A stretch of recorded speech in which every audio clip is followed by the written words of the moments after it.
Okay Srinivas గారు, so దక్షిణ భారతదేశంతో పోల్చితే నార్త్ ఇండియాలో ఎక్కువగా అఘాయిత్యాలు ఇటువంటివి జరుగుతున్నాయి. ఎందుకంటే అక్కడ బీజేపీ పాలిత రాష్ట్రాలు ఉన్నాయి కాబట్టి. యా చెప్పనివ్వండి, ఆయన చెప్పనివ్వండి. సో శ్రీనివాస్ నీకు కోపానికి కూడా వీక్షకులందరూ కూడా నమస్కారం. నిజంగా కాంగ్రెస్ పార్టీ ఇప్పటికి కూడా రియలైజ్ కాకుంటే వాళ్ళ యొక్క ప్రభుత్వం అధికారంలో కాంగ్రెస్ పార్టీ అధికారంలో ఉన్నప్పుడు జరిగినట్టు అఘాయిత్యాలు కావాలి, ఉగ్రవాదం కావచ్చు, లేకుంటే తీవ్రవాదం కావచ్చు, లేకుంటే బార్డర్ సెక్యూరిటీకి ఎంత ఛాలెంజ్ గా చేసి ఆ ఉగ్రవాదాన్ని పెంచి పోషించారో కాంగ్రెస్ ఇంకా కూడా రియలైజ్ కాకపోతే మీరేమో నోరిప్పిరు. ఎప్పుడన్నా లక్షల మంది కశ్మీర్ నుంచి కిందికి వచ్చి 1000 మందిని చంపేసారు.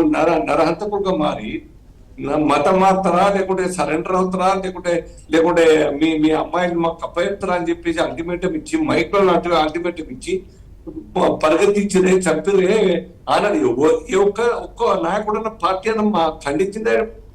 ఈ యొక్క దేశంలో ఉగ్రవాదం మొత్తంగా కూడా అన్ని రాష్ట్రాల్లో కూడా పెట్టేగిపోయినటువంటి సందర్భం కాంగ్రెస్ పార్టీ. నార్త్ ఈస్టర్న్ లో ఉద్యమాలన్నీ కూడా వేర్పాటువాదాలన్నీ కూడా ఆ కాంగ్రెస్ సపోర్ట్ తో జరిగినాయి. ఇవాళ ఇందిరాగాంధీ చంపింది ఎవరండి? ఇందిరాగాంధీ చంపితే అవన్నీ గుర్తుకురావు, మీరు ఖండించారు. కానీ గాడ్సే గాంధీ చంపితే బీజేపీ కట్టగడతారా? ఏం మాట్లాడతారు అర్థం కాదు. ఢిల్లీలో ఇందిరాగాంధీ చనిపోయిన తర్వాత ఏ రకంగా జరిగింది, ఎవరికి శిక్ష పడ్డది? కాంగ్రెస్ నాయకులు కదా, జగదీష్ టైట్లర్ కదా. అరే కాంగ్రెస్ పార్టీ యొక్క నీతుల గురించి మాట్లాడితే వండర్ అనిపిస్తుంది.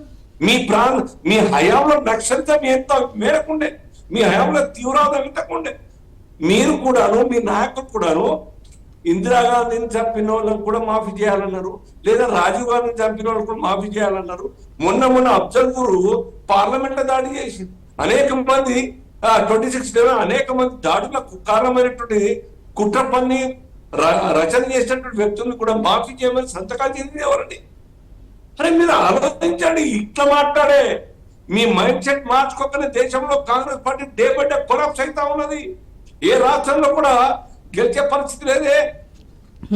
నిజాయితీగా మాట్లాడలే, నిఖచ్చితంగా మాట్లాడలే, వాస్తవాన్ని ఒప్పుకోవాలి తప్ప ఇవాళ అహ్మదాబాద్ లో కూర్చొని రేవంత్ రెడ్డి ఏదో మాట్లాడతారు గాడ్సే గురించి. అరే భయ్, ఆ అహ్మదాబాద్ మీటింగ్ లో సారాంశం ఏది? మీటింగ్ యొక్క ప్రోగ్రామ్ ఏది?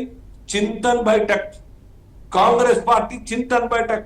కాంగ్రెస్ పార్టీ ఏ రకంగా ముందుకు పోవాలి, అధికారంలో ఎట్లా రావాలి, ఓడిపోయిన రాష్ట్రంలో ఏ రకంగా అక్కడ మళ్ళీ పునరుజ్జీవం చేయాలి, ఆ లోపాలు ఏంది, సిద్ధాంతం ఏంది, మన పద్ధతి ఏంది, నాయకత్వం ఏంది, వాటి మీద ఆలోచించకుండా అస్తమానం బీజేపీ తింటా ఉంటే ఓట్లు అందుకు మేము చేస్తున్నాం. ఉత్తరప్రదేశ్ టోటల్ గుండాయిజం లేకుండా అయిపోయింది, మత ఘర్షణ లేకుండా అయిపోయింది. నార్త్ ఇండియా మొత్తంగా కూడా కాశ్మీర్ ఎంత పీస్ఫుల్ అయిపోయింది. స్టూడెంట్లు అయితే ఉన్నాయి, 1000 మందికి ఉపాధి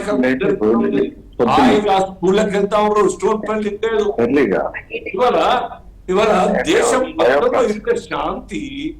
ఇంత ప్రశాంతత నెలకొన్న సందర్భం కూడా మీకు అర్థం కాకుంటే ఇంకెవరు మార్చాలి? మిమ్మల్ని మేము కాదు మార్చాల్సింది. శ్రీనివాస్ గారు వినకండి, మీరు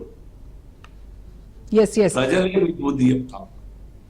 ఇటువంటి ఒక మైండ్ సెట్ కారణంగా Congress party day by day decline చేస్తా ఉంటుంది. మీరు అనుకోవచ్చు మొన్న బీజేపీ తగ్గింది కదా సీట్లు, కాంగ్రెస్ గెలిచింది కదా. ఏమైంది? మన 3 రాష్ట్రాలు ఢిల్లీ, హర్యానా, మహారాష్ట్ర ఏమైంది? మీరేమో తెలంగాణలో నెక్స్ట్ వచ్చేది బీజేపీ. శ్రీనివాస్ గారు నెక్స్ట్ పాటలు పెట్టి కొద్దిగా తాత్కాలికంగా మమ్మల్ని డ్యామేజ్ చేసే ప్రయత్నంలో సక్సీడ్ అయినా కావచ్చు కాదను. కానీ అల్టిమేట్ గా ప్రజలంతా రియలైజ్ అయినారు, పేదరిక నిర్మూలన జరగాలంటే కేవలం బీజేపీతోనే. 4,19,00,000 ఈ పార్టీకి లాస్ట్ ఇయర్ వరకు ఈ పార్టీకే ఈ దేశంలో ముస్లింలకు, దళితులకు, బీసీలకు అందరికి కూడాను నిరుపేదలకు 5 కోట్ల ఇల్లు నిర్మించి కట్టి మీరు కట్టి ఉంటే మాకు అవకాశం రాకపోతుండే.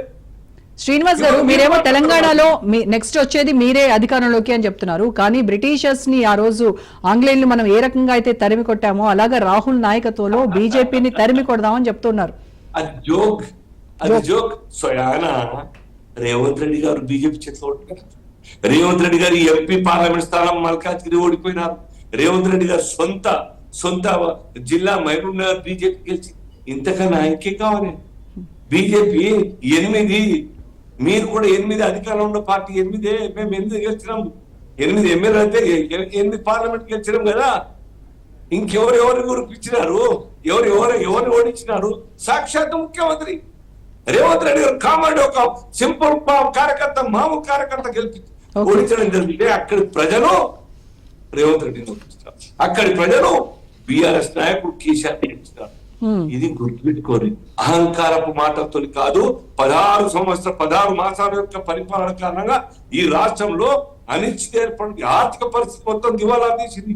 ఏ రంగంలో కూడా ప్రగతి అనే మాట లేకుండా రోజుగార బాకీలు తీసుకొచ్చి ఈఎంఐలు ఎట్లా కట్టాలి, వడ్డీలు ఎట్లా కట్టాలి, శాలరీస్ ఎట్లా ఇవ్వాలి ఆలోచించుకునే పరిస్థితి, దయనీయమైన పరిస్థితి ఉన్నది కాంగ్రెస్ పార్టీ. ఇంటర్నల్ ఫైట్ నడుస్తా ఉన్నది ఈ మధ్యన. రైట్ అండి, ఓకే.